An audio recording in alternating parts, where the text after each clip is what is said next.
So, what is the best thing you found out about retirement? Today, we're going to take a look. Stay tuned for Prudent Money.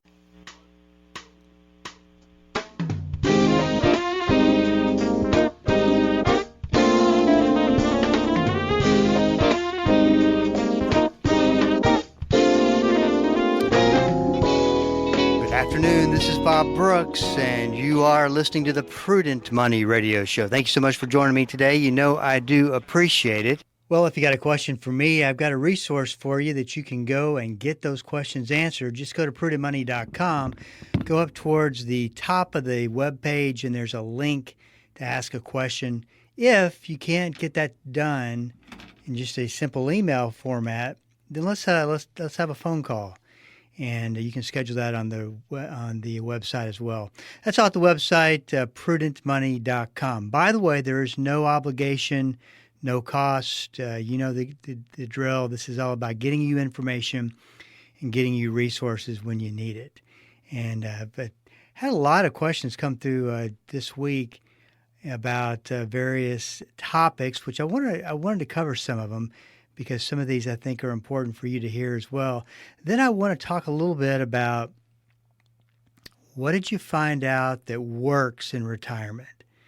And is it important to have things kind of planned out before, or can you wait until you retire and then do some planning? It's an interesting question, and maybe it's not a universal answer. Maybe it's different for different people, but we're going to talk about that as well. Let's start off with a question about life insurance. It says, "Good evening, Bob. My husband and I are 75 years young. We have policies with AARP where we pay $161 a month, yet I see life insurance that's at $10 a month advertised on TV. Would it be wise to get additional insurance since it's so cheap? Thank you."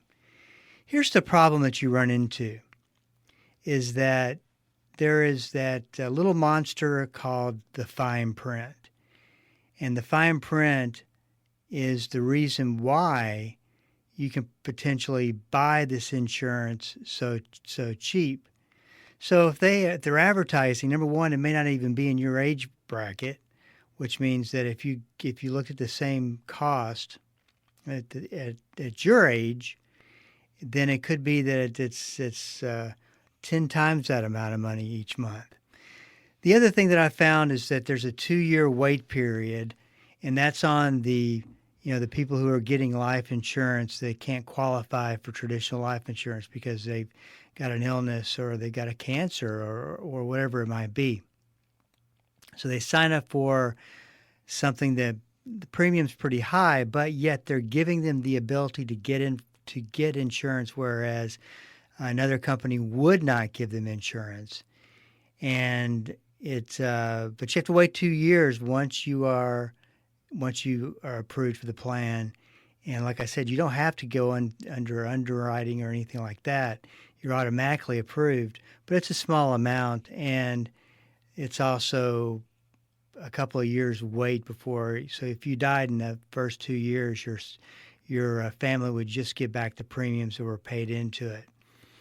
And then they have I won't say nerve to advertise that type of insurance as regular insurance for regular people that aren't sick, that don't have health conditions. And if you want a set amount of insurance for a certain dollar amount on a monthly basis, and you go out to this company, I mean, they're going to charge you quite a bit of money. If you want the same thing, but you want it cheaper, go to a financial advisor, and a financial advisor can shop it and get you the best deal with the best company, especially if you have no health issues. And this is just one of those things that people don't know to do. They just think, well, that's a good number. They say it's inexpensive insurance. I don't have to be qualified. Well, you want to be qualified for it because that's why you get the price down, but they don't tell you that. So it's one of those things you want to check into the fine print. You want to make sure that you're comparing apples to apples and not apples to oranges. And that's probably real big part of the equation to make sure that you're looking at something that's relative to your particular situation. Hey, this is Bob Brooks, and you are listening to the Prudent Money Radio Show. Get these kind of questions a lot. Hi, Bob. I am wondering if you know anything about fixed indexed annuities and what it is the best way to get out of mine. I do not know that it was I did not know that it was an insurance policy, and I really understood how it worked. But now I have one, and this agent keeps wanting me to surrender it and get a new, better one, in parentheses, in quotes, with another company. Should you be able to give me some advice as far as what I can do with this policy? There's nothing, nothing more confusing, or can be nothing more confusing than a fixed index annuity or any kind of annuity. I find there's a lot of confusion that goes along with it. However, the benefits that go along with annuity, you get those. You can't lose money. You could average 5, maybe 6% or 4%. And it's a good, safe way to try to grow your retirement account. For some people, that is a absolute fit. Now, the question comes in, you got this annuity policy, you know what it's going to do, whether it pays out in income or whether it's more of a growth type policy, but yet your insurance rep or your financial advisor or your agent, whoever you're working with, comes to you and says, hey, Mrs. Smith, I've got a better type of policy that I think that you should consider, and I think it'd be better than the one that you have right now. Now, if I could create a sound effect, it would be the sound of screeching brakes. And slow down just a second to ask some questions. Here, this is the bottom line with replacing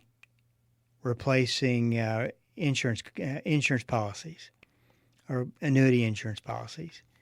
First, there's nothing wrong with replacing an annuity contract as long as, and hear this out, as two metrics are met.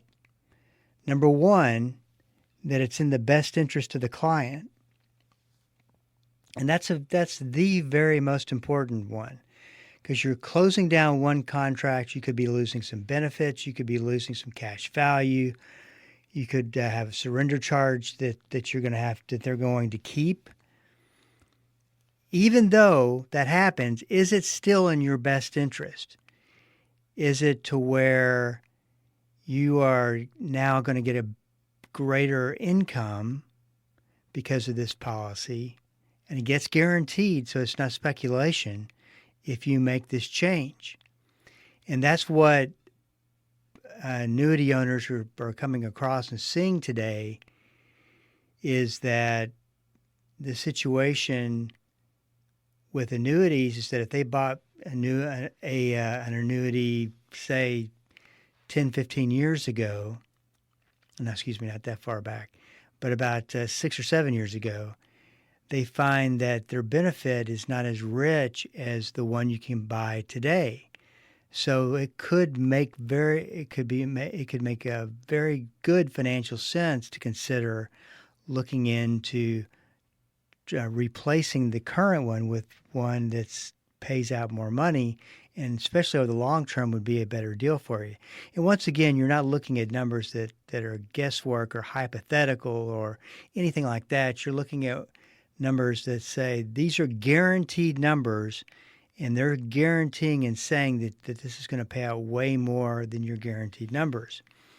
So best interest number, easily the number one thing. And typically, if you go through the correct process, you submit the application to the company that you're switching to, and they do a thorough suitability examination on your particular policy and your situation and your financial life. And they may turn it down and say this is not in the best interest, but they've got to agree with the client, and they've got to agree with the agent that that is in everybody's best interest.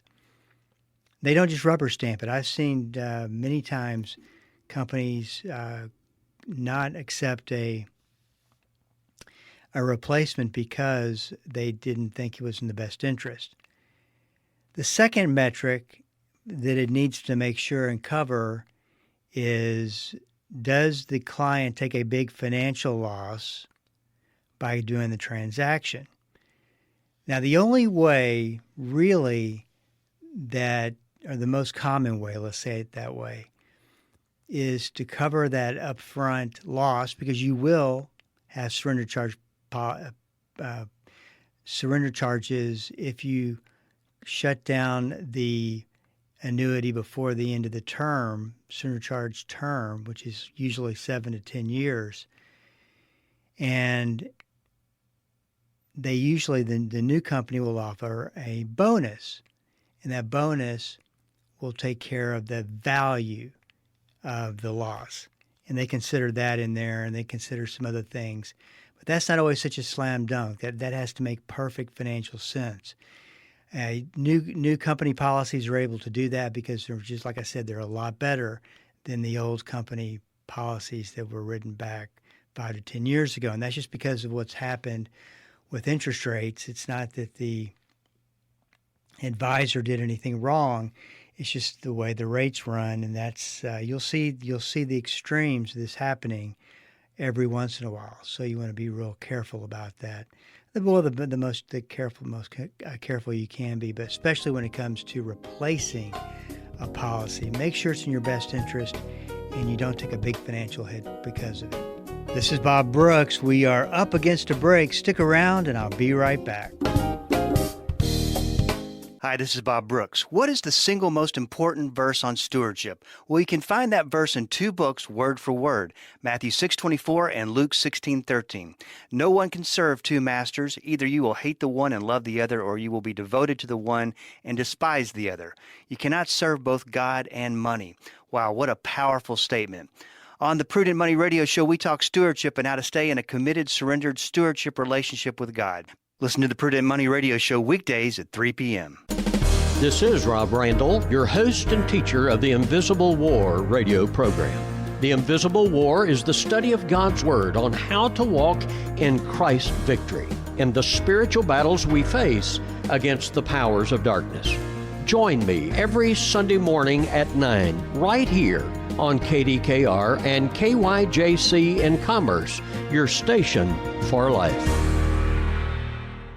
Hi, I'm Jan Markell, host of Understanding the Times. We're very excited to be a part of Bible School Radio. I hope you will join me Saturday, 10 a.m. for cutting-edge guests and the latest information to help you discern the truth, even the inconvenient truth. We'll help you understand our times and contend for the faith. That's Understanding the Times, Saturday at 10 a.m. right here on Bible School Radio, or anytime at olivetreeviews.org.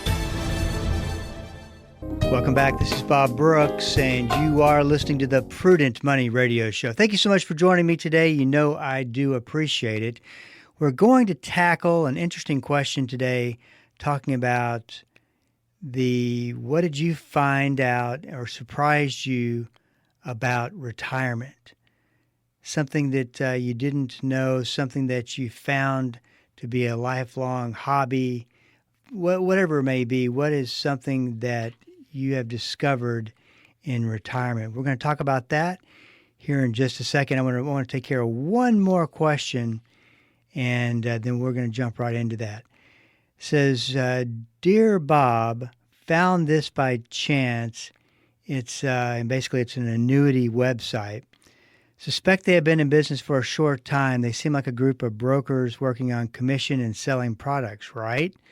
Just wondering if companies are offering extremely high interest rates right now, or if this is a flaky deal.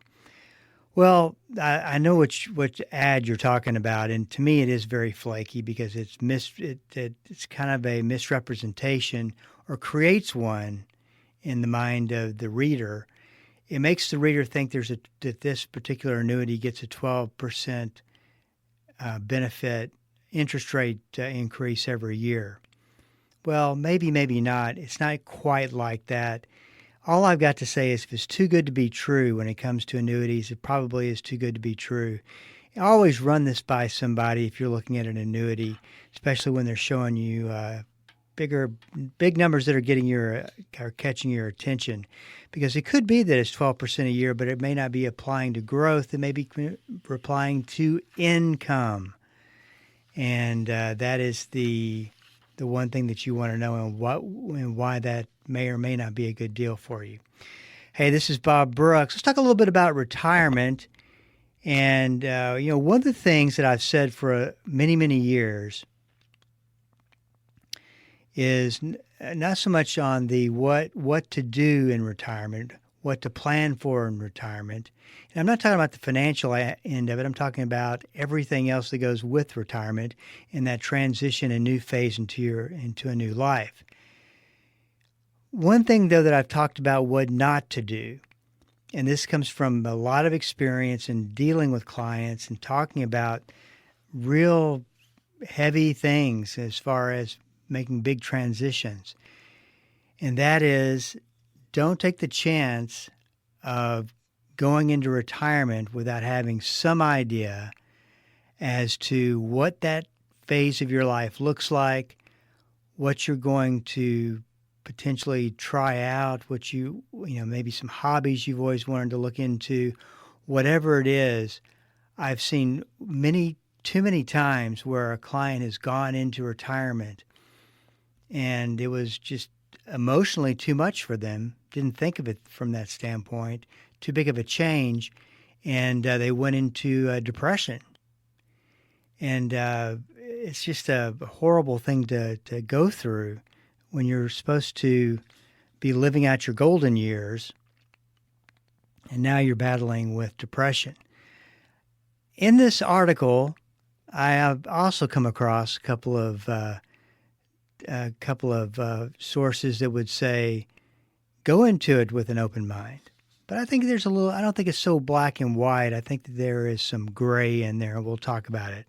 But I'm more of an advocate for having an idea of what you want to do. Here's some of the things that readers that came back with that I thought were interesting. One was sleep in sync. And this reader says, I can live in sync with my personal time clock. It turns out my optimal sleep pattern is 2 a.m. to 9 a.m. With this schedule, I go to sleep within minutes and wake refreshed. No need to slam 2 mugs of coffee to function. You would be amazed how much a simple change has brightened my life and well-being. So what he's doing, because he didn't have to be anywhere, obviously, he's retired. He goes to bed at 2 a.m., gets up at 9 a.m., and he finds that's his best sleep cycle. I find that extremely interesting. Never thought of it from that standpoint. And he's getting 7 hours of sleep, and which is, I think, roughly about 7-8 hours or so is what you're supposed to be getting. I'm sure he may be sneaking in a nap there as well. But, getting your sleep in sync, that's I've always found that sleeping patterns are different between husband and wife most of the time. And it'd be interesting to see if something like that, if both husband and wife got on the same sleeping pattern and were in sync at the same time. Giving and receiving comfort. Retirement allows a sense of adventure and freedom that has not been available since graduate school. While healthy and active, we like to travel or volunteer. Let me say this before I go on, is that this time of your life, and this may be something that you just want to write down and have at the core of what you are considering to do with your retirement, time in retirement. It's the only time in your life that you have no responsibilities to anybody except for yourself, and of course your responsibilities and dedication to your relationship with Christ and your family. And it's one of those situations where you don't have any place that you have to be, for most people. And you have the ultimate of freedom, to do what you want when you want to do it and how you want to do it. What a wonderful time to serve. Serve the church. Serve the kingdom of God. Spend time developing your relationship to a deeper level with Christ and being able to invest that time, because you have ultimate freedom when it gets into retirement. And what a great season of life that is. One example, back to the piece here, this article, one example was after Hurricane Helene hit Asheville unexpectedly hard. We were given just a few days' notice to respond with Samaritan's Purse. They are boots on the ground in disaster recovery. It was most humbling to be both on a very physical cleanup effort and yet also comforting and praying with the widows that had no water or power for nearly 2 weeks. I still can't imagine what, after that hurricane blew through, what the situation was like there on the ground. It's just unbelievable. But to be a part of that, to give back of your time and efforts to make a person's life better or just tolerable in a situation like that, what I would imagine it did more for them than it did for the people they were helping. No plans, no worries. Before I retired, I had always heard you should have. Oh, here you go. This one is counter to what I said. Before I retired, I had always heard you should have a plan about how to spend your time. Don't go cold turkey or you'll be bored. My experience was different. I almost wanted to be bored. I was really looking forward to not being accountable. I immediately enjoyed my no-plan days. I started reading more, exercising more, traveling without worrying about my inbox, and spending more time with my wife. Weekday pickleball, Tuesday night date nights, and there were mornings I would wake up thinking I'd overslept and missed my train, wondering what's blowing up at work. That is not the case anymore. Well, so I don't know that cold turkey sounds pretty drastic, but I still stick with what I say. With what I said, I think for the vast majority of people, and you can go light on this process or you can go heavy on this process. Not asking you to build a schedule, not asking you to get up at the same time, 4 or 5 in the morning. Just have some things ready to go that you can build on. So like I said, you can do it as a light framework or a real heavy framework, and just kind of make sure that you're covered. A servant to my community. I have found in retirement a new way of bringing my knowledge and experience I gained as a collegiate coach to now become a servant leader. Love that phrase, servant leader, to my community. I choose volunteer opportunities that are tied to my strengths, teaching health at a small local Catholic school, coaching a young friend of the family who has no help at his high school, and working at the food bank at my church. I'm now able to attend Mass almost every day or daily, as well as take better care of myself. I am busier than ever and loving every minute of it. I got a lot of clients in retirement, and that's what I hear all the time. So I'm busier than I ever was working when I was gainfully in the job market into my career. But like I said earlier, and I'll wrap it up with this, is that what an opportunity to serve like you've never had before, to give back like you've never had before, and to use your skill sets, to invest your skill sets back into an organization, a ministry that can't pay a CPA to come and do the accounting, or can't pay for someone to be an on-site maintenance man. and you got those skills and you're giving back, and you're probably doing it as a volunteer, so you're not getting paid for it. It goes a long way. And plus, we're not only talking about giving back, we're talking about a satisfied life where you're probably getting the most out of it, more so than the ministry or the organization is getting. Well, I hope that gives you some things to think about. We don't talk about that subject as much when we talk about how to get to retirement, but if you have some feedback on something that works for you during retirement, shoot me an email. I'd love to hear about it and hear about how that's working. You can get that at prudentmoney.com. Well, if you got a question for me, please go to the website and send it in, because we are all out of time. Till we do meet again next time, keep the faith and have a great rest of the day. That's all the time we have for today. Questions or comments for Bob, or to find out more great information like what you've just heard, visit www.prudentmoney.com. Be sure to join Bob Brooks again for the next edition of Prudent Money.